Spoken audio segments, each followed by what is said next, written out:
Em nome do Pai, do Filho e do Espírito Santo. Amém. Que nosso Senhor Jesus Cristo possa suprir as deficiências de minha exposição. Então, meus caros, quero desejar a vocês um feliz ano novo, primeiro vídeo do ano. E vamos começar bem, continuando aqui o curso sobre este livro, não somente pelas escrituras do Robert Saunders. E vamos entrar agora no coração do livro, né? Lemos os dois, estudamos, né? Demos uma passada por cima, né? Dá uma visão mais geral, não exaustiva, sobre os dois primeiros capítulos, que são mais gerais. E agora vamos entrar no coração do livro, né? Vamos agora para o capítulo 3, que é aquele capítulo que a gente olha e fala assim, não, comprei o livro para isso, né? Que é o capítulo que vai rebater os possíveis fundamentos para a sola escritura na Bíblia, né? Aqui, ó, capítulo 3. A escritura ensina o sola escritura, escrito pelo próprio Robert Saunders, e o primeiro versículo a ser abordado é o famoso 2 Timóteo capítulo 3, versículos 16 e 17. Toda a escritura é divinamente inspirada, proveitosa para ensinar, para redarguir, para corrigir, para instruir em justiça, para que o homem de Deus seja perfeito e perfeitamente instruído para toda boa obra. E aqui trouxe até a tradução do João Ferreira Almeida, um pouco curiosa essa escolha aqui. Então vamos ver o que o Robert Saunders vai falar sobre este versículo. Mas antes de ir adiante, né, peço para que você se inscreva no canal, curta o vídeo, se inscreva aí, ative o sininho, deixe algum comentário aqui embaixo, reze por mim e veja sempre os links na descrição aí com os nossos lançamentos da Editora Assunta, comentar as 15 orações de Santa Brígida, link na descrição, e também o Nossa Senhora de La Salette, outros fatos extraordinários, também na descrição. Se você estiver se sentindo generoso, aí tem um Pix e você pode doar para mim aí, né, para incentivar o canal. Que mais? Então, também vou deixar nos comentários o link da playlist, né, para que você possa assistir o curso aí do início ao fim. Eu acho que cada aula dá para entender sem acompanhar as outras, mas fica a recomendação de acompanhar toda a nossa série aí. Bom, então, quais são os principais pontos mencionados pelos protestantes nesses dois versículos bíblicos? O primeiro é que toda a escritura é inspirada, e o segundo ponto, que torna o homem de Deus perfeito, né? O Robert Saunders, neste capítulo, vai atacar mais o perfeitamente instruído. O inspirado ele só passa por cima, né? E concordo com essa abordagem dele. Realmente o versículo aí é muito fraco quando pensamos somente na questão do inspirado, né? Fraco para esse propósito aí, porque obviamente precisaria, o que a gente espera do sola escritura, né? Como estaria presente na Santa Bíblia, né? Estaria escrito que a escritura é suficiente, só ela basta, não ter mais nada como autoridade, né? Mas quando é dito que toda a escritura é inspirada, não está falando somente a escritura é inspirada, ou não dependa de uma fonte externa, né? Não há nada que sugira isso, né? Então há uma forçação de barra aí, né? Ele até vai comentar brevemente aí, eu acho que Salvo engano, ele passa tão de passagem isso daí que... Mas ele comenta assim, né? O ofélimos proveitosa, né? Útil, benéfico, vantajoso. Ele até vai no grego aí, né? Nos léxicos e mostra que não tem o significado de suficiente, né? É uma interpretação forçada. Quanto ao perfeitamente instruído, isso pode gerar um pouco mais assim de preocupação, assim, né? Será que a Bíblia defende o só da Escritura, né? E vai ficar provado que não, né? Ele vai investir um longo tempo analisando justamente isso. Começa o capítulo na página 125. Vou ler um pouquinho da 126. Uma análise da terminologia de Paulo em 2 Timóteo, capítulo 3, versículos 16 e 17. Ao recorrer a 2 Timóteo 3, versículos 16 e 17 para fundamentar o solo Escritura, teólogos protestantes chamam nossa atenção para o uso do substantivo grego artios, apto, e o particípio exartismenos, plenamente preparado, no versículo 17, já que em alguns dicionários incluem suficiente como um dos significados possíveis das duas palavras. Muitos concluem que 2 Timóteo, capítulo 3, versículo 17, apresenta a Escritura como suficiente em si mesma, sem a menor necessidade de outra fonte de revelação divina para complementá-la, tampouco de uma autoridade infalível que a interprete. Então, fala que apresenta no léxico aí, né? Mas é importante ter o seguinte em mente, né? Esses léxicos protestantes, né? Geralmente eles recorrem aos próprios estudos deles, podem ser enviesados.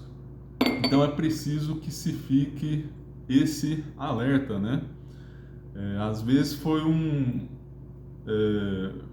algo que foi projetado aí pela interpretação do protestante e se consolidou com o tempo, assim as pessoas passaram a imaginar que aquilo fosse já algo consagrado, né? Mas vamos continuar aqui. Os derivados lexicais de artios e exartismenos. Os dicionários gregos variam um pouco nas definições de artios e exartismenos. Os trabalhos lexicais normativos escritos por nomes prestigiosos como Walter Bauer, Liddell Scott, Art Gringet e Lau e Naida contêm uma extensão de significados que vão de apto, capaz até completo e perfeito. As definições de apto, capaz ou pronto mostram preparação para cumprir uma dada tarefa, mas não garantem o resultado. Aí já começa aí um pouco uma diluição aí dessa, como posso dizer, né? Desse argumento protestante. Então essa palavra aí, muito possivelmente tem uma nuance de não necessariamente alcançar o resultado final, né? Então seria uma perfeição em um sentido mais fraco, assim, né? Lembrando o exemplo da bicicletaria, né? Dado já no curso aqui, né? Que é comentado aqui no capítulo 2, aliás, no capítulo 1 do Patrick Meade, a bicicletaria que te dá todas as peças, mas não te ensina a montar a bicicleta, né? Até podemos conceder, não necessariamente também, né, mas podemos concordar com a tese da suficiência material, que a revelação esteja de algum modo na Sagrada Escritura, mas não ensina o ponto crítico, né, que ela como se interpretasse a si mesma, né? Então não tem a suficiência formal aí, né? Então até poderíamos dizer, não, ela é perfeita porque dá todas as peças, todos os elementos, mas não se ensina a montar isso daí, né? Então não há uma suficiência formal. Na melhor das hipóteses também, porque como vamos ver aqui também, essa interpretação não é clara. As definições de completo e perfeito asseguram mais o resultado esperado. Então, é que há controvérsias aí sobre a acepção, né? Basta dizer que, juntamente com o raro uso dessas palavras tanto no grego clássico quanto no grego koiné, koiné é o grego comum usado na Sagrada Escritura, né? Não é um grego, é o grego mais do povo, assim, a língua mais franca, é, e foi o grego utilizado aí na Sagrada Escritura. Não vulgar, mas também não tão elevado. Um grego que todos pudessem reconhecer. As variações semânticas sugerem que o entendimento e a aplicação dos tempos dependerão fortemente do contexto. Investigaremos esta dimensão no nosso estudo para o momento. Então, esta observação aqui é muito importante, porque é um princípio hermenêutico da lógica aí, né, que devemos partir do mais claro ao mais obscuro. E essa palavra aí não era amplamente utilizada, né? Então ela tem um significado bastante difícil de ser explicado, né? Inclusive até uma recomendação dos protestantes, né? Quando houver dúvida na interpretação da Sagrada Escritura, recorrer aos versículos mais claros. Então, este versículo aí já não é um exemplo de claridade, né? E outra observação importante é que essa palavra depende muito do contexto, né? Já que não há um uso muito bem fixado na antiguidade, varia aí do que foi relatado ao redor, né? Do contexto. Notar o jogo de palavras de Paulo nos ajudará a entender o uso de artios exartismenos, não sei a pronúncia correta. O adjetivo artios e o particípio passivo perfeito exartismenos derivam do verbo artizo. O prefixo ex coloca uma força perfectiva em exartismenos, denotando o significado de completamente ou plenamente. De forma um pouco repetitiva, Paulo imagina um tipo de homem, um indivíduo completo ou capaz, o descreve e em seguida explica o resultado dessa capacidade, estar totalmente equipado para toda boa obra. Em todo o Novo Testamento só encontramos artios em 2 Timóteo 3,17, enquanto exartizo, do qual exartismenos deriva, aparece duas vezes. Exartizo aparece duas vezes, se não ficou claro aí pela entonação. Com a outra ocorrência em Atos 21:5, na forma infinitiva, havendo normalmente traduzida como realizado ou passado. E havendo passado ali aqueles dias, saímos e seguimos nossa viagem. Aí fala um pouco aí do uso, de onde aparece, né? Vamos saltar um pouco, passar para a página 128. Artios e exartismenos usadas no contexto. Um dos pontos mais importantes sobre 2 Timóteo, capítulo 3, versículos 16 e 17, para o atual debate sobre o solo escritura, é que nem o adjetivo artios, nem o particípio exartismenos descrevem a escritura. Observem bem. Na realidade, ambos categorizam o homem de Deus. Não importa quão contundente seja a tradução atribuída a artios ou exartismenos, o apoio à doutrina do solo escritura é limitado pelo fato que São Paulo não se refere à escritura como perfeita ou completa para realizar a tarefa em questão. Então, muito reveladora essa observação, né? Até voltemos aí, né? Para que o homem de Deus seja perfeito e perfeitamente instruído para toda boa obra. Então é o homem de Deus que fica perfeito, né?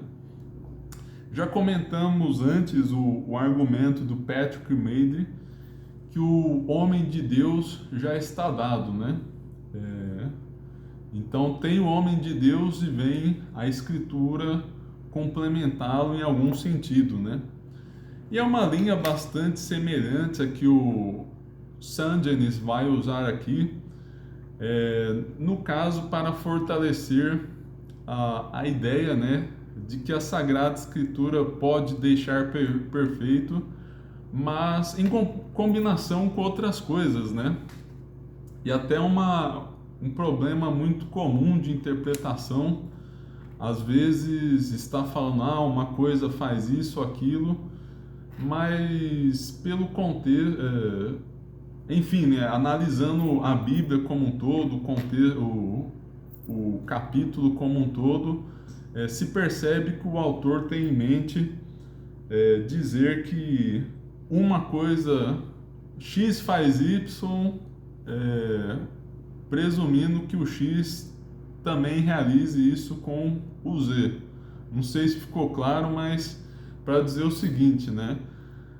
Por uma questão de economia, para não ficar retomando várias coisas que já foram ditas, às vezes se fala uma coisa faz outra e alguém poderia vir e deturpar o texto e falar, não, somente esta coisa faz isso, né? Mas aí investigamos e vemos que o autor tinha em mente dizer que várias coisas fazem aquele resultado esperado. Aqui ó. Assim também, tem uma nota aqui, né? A nota 201. Eu pensei em Efésios 4, versículo 12, eu abri o livro aqui, sorte que já estava aqui, né? Assim também, Efésios capítulo 4, versículo 12, catartismos refere-se à preparação da igreja para tornar perfeita, mas não a esta perfeição em si mesma, como pode ser visto a partir do uso de teleios, completo, maduro, objetivo, eliquia, estatura, idade, estatura, e pleroma, plenitude. Os termos artios e catartismos assim não têm tanto um significado qualitativo como um funcional. Então, se entende bem, o catartismos, que é usado em Efésios 4, versículo 12, vou ver se eu acho aqui rapidinho. Se eu entendi bem, faz parte da mesma família etimológica, por assim dizer. Mas essa palavra aí do Artios, enfim, né, todos os seus correlatos aí, seria mais uma perfeição funcional assim, né? E existiriam palavras mais fortes para se falar da plenitude, né? Inclusive a teleios aqui, salvo engano, é usada em Tiago 1, versículo 4. Esse versículo até é mencionado mais em alguma das notas aqui, né? Desse mesmo capítulo.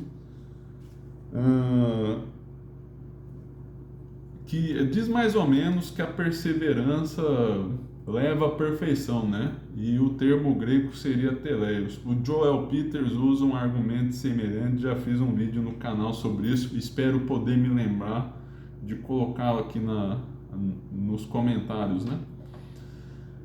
E é uma palavra mais forte, né? Perfeição, né?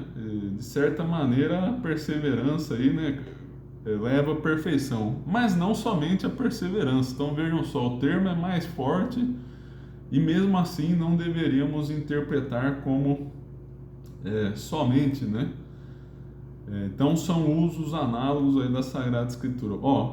Efésios 4, versículo 11 a 12. A uns ele constituiu apóstolos, a outros profetas, a outros evangelistas, pastores, doutores, para o aperfeiçoamento dos cristãos, para o desempenho da tarefa que visa a construção do corpo de Cristo, até que todos tenhamos chegados à unidade da fé e do conhecimento do Filho de Deus, para atingirmos o estado de homem feito, a estatura da maturidade de Cristo. Efésios capítulo 4, versículo 11 a 13. Entre os apologistas católicos, esse trecho aqui tem ganhado corpo, porque é um paralelo bastante semelhante a 2 Timóteo capítulo 3, versículos 16 e 17. Há uma palavra que designa a perfeição, ao que parece mesmo no grego aí de família próxima, né?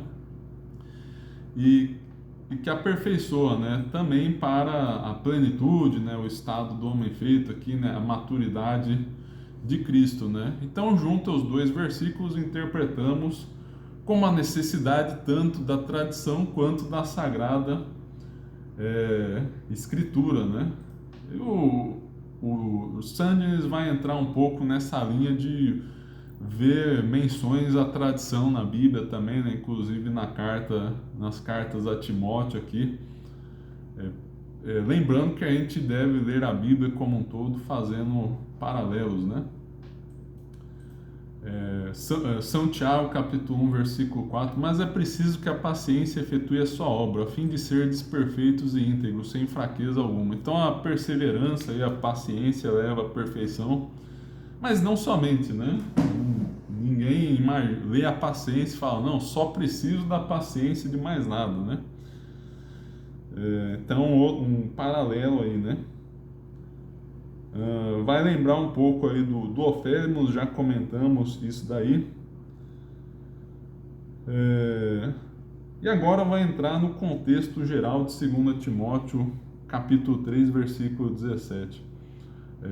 16, 17. Então, retomando aí, o homem de Deus fortalece aí que não é somente a escritura, né? Que esse homem de Deus já tem alguma outra coisa a mais aí, né? No contexto inserido por Paulo, página 131, percebe-se que ele não está interessado em diferenciar escritura e tradição oral, ou escritura e autoridade da igreja, ou abordar se a escritura é a única autoridade. Esse é outro ponto muito importante aí, se os protestantes querem fundar a sola escritura, porque é preciso que se fale da Bíblia, mas num contexto de regra de fé. Em que se deixe claro que a tradição deve ser preterida pela Sagrada Escritura, né? Já comentamos em outro lugar sobre esse mesmo livro, né? Tem até o protestante que assume, né? O James White, que o regime comum da Sagrada Escritura sempre foi o regime misto de tradição e escritura, né? Então, nosso Senhor Jesus pregava, os apóstolos pregavam, né?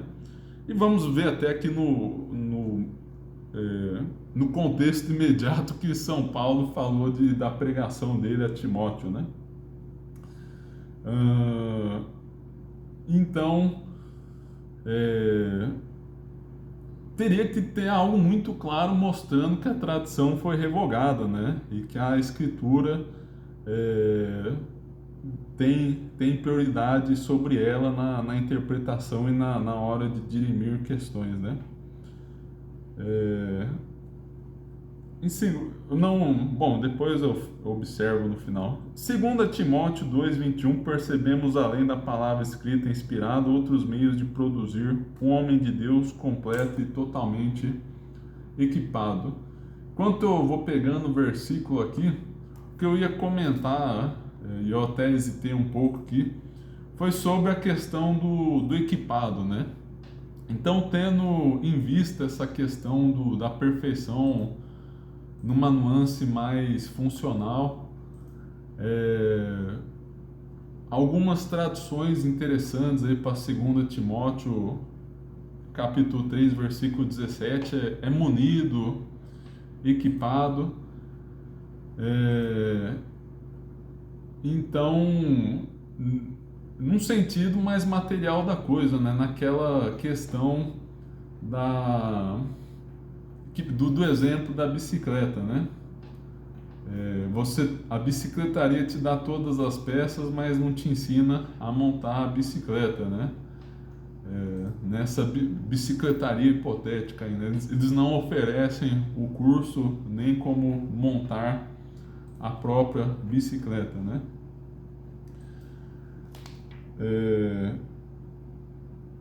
Paulo diz: aquele pois que se purificar destes erros será um vaso nobre, santificado, útil ao seu possuidor, preparado para toda boa obra. Então, fazendo um paralelo aí, né? Preparado para toda boa obra, que aparece também no versículo que estamos estudando aqui.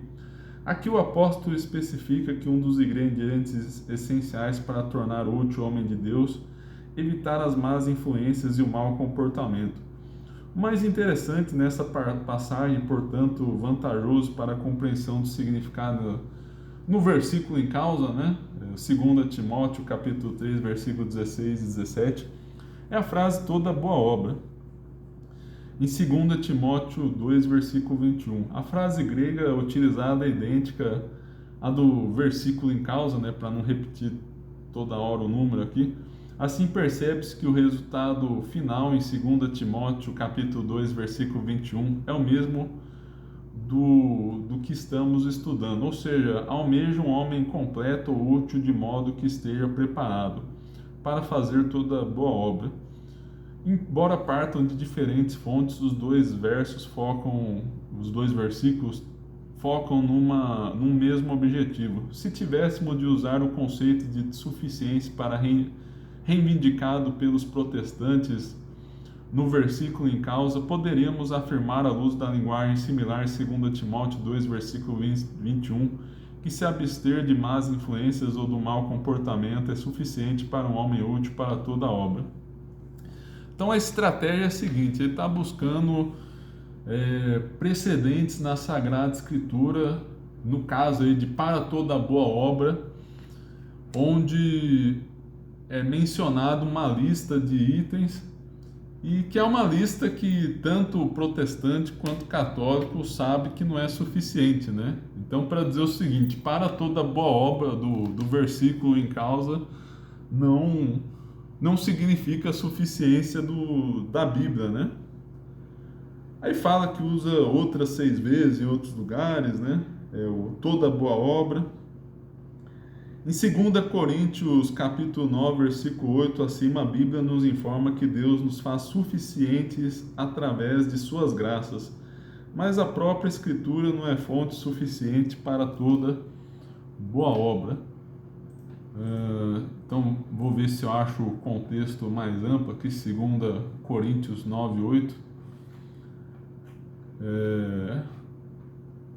Estou pegando a Ave Maria aqui, que é a Bíblia mais fácil acesso aqui no computador. Ela não usa graça, mas eu confirmei no grego e a palavra é graça, né? E na Bíblia a Ave Maria fala benefício, alguma coisa assim, né? Então, 2 Coríntios 9, versículo 8. Vamos começar um pouco antes do 7. Dê cada um conforme o impulso do seu coração, sem tristeza nem constrangimento. Deus ama o que dá com alegria. Poderoso é Deus para acumular-vos com toda espécie de benefícios, para que tendo sempre... benefícios era graça, né? Harim no grego. Para que, tendo sempre em todas as coisas o necessário, vos sobre ainda muito para toda espécie de boas obras. Então, estou lendo em inglês aqui, vou traduzir aqui, né? Capacitado, não, melhor tentar não traduzir aqui ao vivo, que é um paralelo grego aqui, né? Aí também o inglês está numa ordem um pouco diferente aí para destacar bastante o grego, né? Mas a palavra usada é graça, né? E fala que usa a palavra autarkeia, que é suficiência, e fala de toda boa obra aí, né? Pan, ergon, agathon. E até menciona em algum lugar do livro, né? Se a ideia fosse falar que a escritura é suficiente, provavelmente teria usado autarkeia, que seria a palavra no grego mais própria, né? Em algum lugar do livro menciona esse argumento também, né, da autarquia. Aqui uma observação minha, não é dito de maneira muito clara, né? mas enfim, né, vai falar de que São Paulo instrui no exemplo aí, né, o Timóteo. E uma dúvida que poderia ficar é se as escrituras deixaram de vigorar, né? Porque entrou o Novo Testamento aí, né? E Timóteo teria aprendido quase tudo, a boa nova, né, de Cristo, né? Pela pregação. Claro, ele estudou um pouco aí das promessas do Antigo Testamento, certamente aí, né? Mas em grande medida a força do Evangelho veio da pregação, né? E ele poderia se perguntar o que fazer, né, com esse conhecimento da Escritura, né? Então Paulo diz esse versículo, né? Claro, na verdade nem o Sandines diz isso, eu tive esse insight lendo aqui, né? O trecho que eu destaquei esse. Paulo resolve a questão informando que aquelas escrituras seriam proveitosas no esforço de Timóteo para converter outros judeus como ele ao cristianismo. Então, lendo esse trecho aí, eu tive essa ideia aí, né? Que poderia ser uma questão a se colocar, né?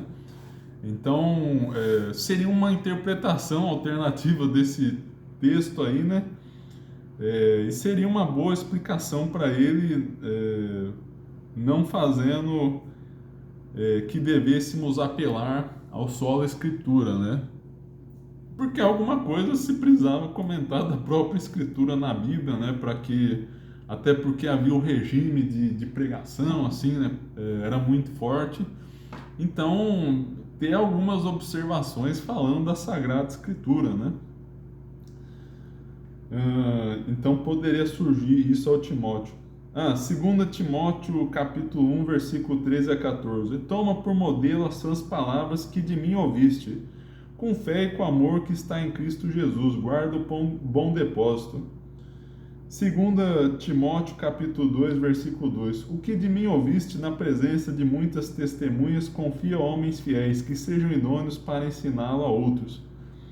Então fala da pregação oral e fala ainda para ensinar isso para os outros, né? Aqui a gente costuma, nós católicos, interpretar como a sucessão apostólica, e o contexto aqui é da tradição, né? O que de mim ouvistes. 2 Timóteo 2, versículo 15, Paulo exorta seu discípulo: procura apresentar-te a Deus como um homem provado, um trabalhador que não tem de que se envergonhar, que dispensa com retidão a palavra da verdade. Dispensar no sentido de entregar, né?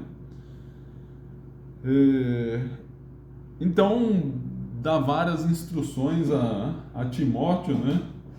Inclusive sobre a pregação, tradição oral, né? E então, por todo o contexto, assim, não deveríamos entender aquela palavra aí da Escritura como se fosse um somente.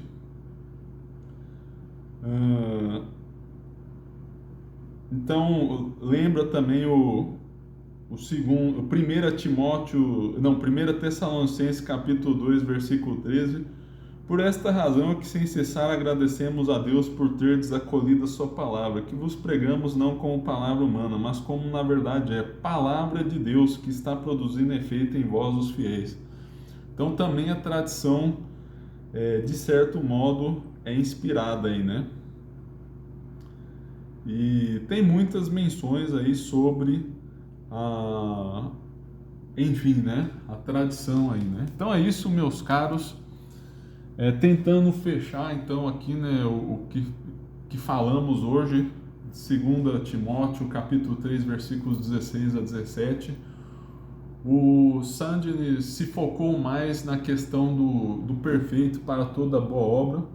Então ele fez uma distinção muito importante. O que é tornado perfeito aí é o homem de Deus. Então o homem de Deus já está pressuposto. Esse perfeito aí, possivelmente uma melhor tradução é equipado, munido, é um sentido um pouco mais fraco aí de perfeito. Há precedentes na Bíblia de outras coisas que deixam perfeitos, como em Efésios capítulo 4, versículo 11 a 13, e até o Tiago, capítulo 1, versículo 4, que parece ser uma palavra até mais forte de perfeição, né? Com efeito, a perseverança final, que teria, talvez fosse essa a ideia de Tiago, né? Fala da perseverança, paciência. Essa daí realmente é importante para a salvação, né? Então, deixa perfeito num sentido muito eminente aí, né? Palavra grega teleios aí. Que mais? Então, há outros usos de perfeito aí que não indicam que somente aquela coisa do contexto deixa perfeito. Há menções aí, né, de uma lista de coisas que preparam para as boas obras, né?